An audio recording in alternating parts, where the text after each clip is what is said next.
말씀으로 하루를 여는 복된 새벽에 하나님께서 우리에게 주시는 귀한 말씀은 신약성경 누가복음 24장 36절에서 37절까지 되겠습니다.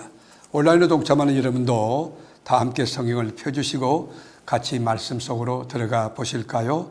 이 말을 할 때에 예수께서 친히 그들 가운데 서서 이르시되 너희에게 평강이 있을지어다 하시니 그들이 놀라고 무서워하여 그 보는 것들을 영으로 생각하는지라. 아멘. 우리 주님이 십자가에 달려 죽으시고 무덤에서 부활하신 그 부활 사건은 갑자기 되어진 일이 아닙니다. 율법과 선지자의 글과 시편에 기록된 말씀을 하나하나 주님이 정확하게 온전히 이루어 가셨음을 강조하고 계신 것입니다. 44절 보실까요? 또 이르시되 내가 너희와 함께 있을 때에 너희에게 말한 바 곧 모세의 율법과 선지자의 글과 시편의 날을 가리켜 기록된 모든 것이 이루어져야 하리라 한 말이 이것이라 하시고, 그렇습니다. 하나님의 말씀은 정확하고 무하여 그대로 역사에 이루어집니다. 우리 주님이 율법과 선지자의 글과 시편에 기록된 모든 것이 이루어져야 하리라 하신 말씀대로 예수 자신이 그 죽음 가운데서 부활하신 것입니다. 성경에 이것은 약속입니다. 그리스도의 부활하심으로 말씀이 성취된 것이죠. 예수께서 마음을 열어 성경을 깨닫게 해주셨습니다. 성경은 지식이나 이성으로 깨달을 수 있는 것이 아닙니다. 성령께서 깨닫게 해주셔야 될 때, 말씀을 열어주실 때에, 하나님 문을 열어줄 때에, 성령의 계시가 있을 때에 하나님 말씀이 깨달아지고 믿어지는 거예요. 마음의 문을 열어주셔야 부분적으로 알던 것이 전체가 보이게 되고 알던 것들을 하나하나로 연결시켜서 전체를 통전적으로 보게 되는 거예요. 성경이 정언하는 주인공이 누굽니까? 성경의 중심이 어떤 분입니까? 예수 그리스도예요. 구약에도 예수 이야기, 여러분 신약도 창세기도 예수 이야기, 계시록도 예수 이야기. 성경은 예수님을 통해 이루어진 하나님 나라에 초점이 맞춰져 있습니다. 그러나 이단의 가르침의 중심에는 예수님이 없습니다. 하나님 나라도 없고 시한부 종말론으로 만들어버립니다. 그들의 중심에는 그 교주가 있어요. 성경을 읽고 묵상하고 공부할 때 언제나 예수님에게 초점을 맞추고 예수님이 드러나고 예수님이 내게 말씀하시고 예수님의 뜻에 감격하는, 예수님 말씀에 순종하는 그런 삶이 이루어져야 되는 거예요. 성경은 하나님의 감동으로 되어진, 인간의 손을 빌려서 쓰여진 하나님의 책입니다. 인간의 이성으로 이해할 수 있는 책이 아니고 지적인 탐구를 통하여 풀려지는 책도 아닙니다. 성경 속으로 깊이 들어가는 것은 하나님의 이끄심이 있어야 그 깊은 지성수 세계를 우리가 경험할 수 있고 또 타치할 수 있습니다. 눈이 어두운 노인도, 지식이 짧은 사람도 하나님이 눈만 열어주시면, 영화만 열어주시면, 영혼을 하나님께서 이끌어주시면, 영혼이 너무 감격한 아름다운 세계로 인도해 주시면 여러분 신령한 것으로 채워질 때 감격하고 주의 음성을 듣고 능력을 받게 되는 것이에요. 조명이 비춰지면 어두운 것이 밝히 밝혀지듯이 성령이 우리 눈을 열어주시고 우리 마음을 열어주실 때 영적인 세계가 열립니다.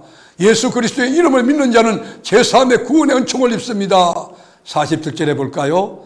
또 그의 이름으로 제사함을 받게 하는 회개가 예루살렘에서 시작하여 모든 족속에게 전파될 것이 기록되었으되, 여러분 하나님의 자녀가 되는 권세, 믿으면 하나님의 자녀가 되는 이 엑소시아라는 권세가 있어요. 하늘과 땅의 권세가 이루어져요. 예루살렘과 온 유다와 사마리아와 땅끝까지 이르러 복음이 정인이 되는 그런 능력이 주어져요. 너희는 이 모든 일의 정인이라 48절에 나와 있지 않습니까? 우리 주님이 말씀이 너희는 이 모든 일의 정인이라, 예수의 죽으심과 부활에 대한 정인이라는 거예요. 우리가 안전하서나 모든 장소 모든 사람에게 예수는 날 위해 죽으셨고 그분은 부활하신 나의 구세주입니다, 메시아입니다, 정언해야 된다는 거예요. 제자들은 예수께서 전하신 하나님 나라의 복음과 사역, 그리고 십자가와 부활을 직접 보았고 그도 들었고 그리고 체험했고 만졌습니다. 부활한 주님을 직접 그들 만났고 같이 식사했습니다. 우리 주님이 그들의 마음을 확 열어주어서 성경을 깨닫게 되었습니다. 이 모든 일에 정인이 됐다는 것입니다. 주님이 부활하신 후에 정인이 되게 하시려고 마지막 제자들 트레이닝을 시킵니다. 훈련을 시킵니다. 뿔뿔이 흩어진 제자들을 다 불러 모았어요. 한 명도 빠짐없이 다 나타났습니다. 보기 전에는 결코 부활을 믿지 않겠다는 도마에게 나타나서 못 박힌 내 손과 창에 찔린 옆구리를 만져보라, 만져보았습니다. 부활하신 후 40일 동안 세상에 머무시며 제자들을 정인으로 훈련시킵니다. 준비시킵니다.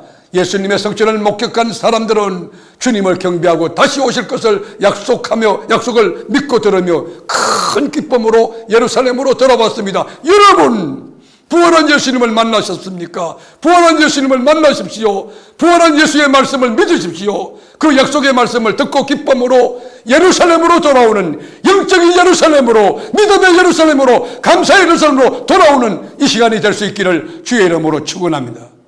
예루살렘에 돌아와서 그들이 뭘 했습니까? 성전을 떠나지 않고 하나님을 찬송했다. 53절 볼까요? 늘 성전에서 하나님을 찬송하니라. 이 교회가 세계롭게 되기를 바랍니다. 늘 주님을 찬송하는 하나님의 백성들로 모여서 언약의 말씀을 듣고 그리고 배우고 그 말씀 붙들고 기도하며 예수 복음을 전가하는 마지막 시대에 선교 전략이 있고 마지막 시대에 하나님이 들어서는 복음의 정인이 가득 찬 세계로 교회, 그 교회가 우리 교회가 될 수 있기를 주님의 이름으로 축복합니다. 기도하겠습니다. 주님, 제3의 은총을 감격으로 누리며 우리 주님 앞에 늘 껴 감사드리고 주님과 친교하고 교제하고 주님 이름 붙들고 말씀 믿고 그리고 우리 인생길을 걸어가며 주님께 영광을 돌릴 수 있고 승리의 삶을 살 수 있고 날마다 천국이 되는 저희들이 되게 하옵소서. 우리의 기도에 귀를 기울이시는 살아계신 예수님의 이름으로 기도드립니다. 아멘.